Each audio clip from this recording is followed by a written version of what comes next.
আমার দামি বাড়ি নাই, দামি গাড়ি নাই, দামি বিছানা নাই, ওই দামি বিছানার থেকে টেনে টেনে নামাইয়া নিচে চাটাই বিছাইয়া শোয়া দিবে। আরে তোমাকে আমাকে একদম পুরাতন চাদর দিয়ে ঢেকে রাখবে। সন্তান এসে চিৎকার করে আব্বা আব্বা বলে ডাকবে, ডাকের সাড়া দিতে পারবো না। পর্দার আড়ালের মা, সন্তান এসে মা বলে ডাকবে, ডাকের সাড়া দিতে পারবো না।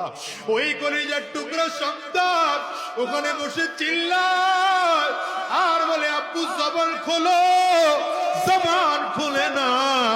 আব্বু জবাব দেওয়ার মতো শক্তি নাই। চলিয়ে যাবে বাজার থেকে কাফনের কাপড় কিনে আনার জন্য, একদল লোক চলিয়ে যাবে সাবান কিনে আনার জন্য, একদল লোক চলিয়ে যাবে বাঁশ কিনে আনার জন্য। বাজার থেকে বাঁশ কাটি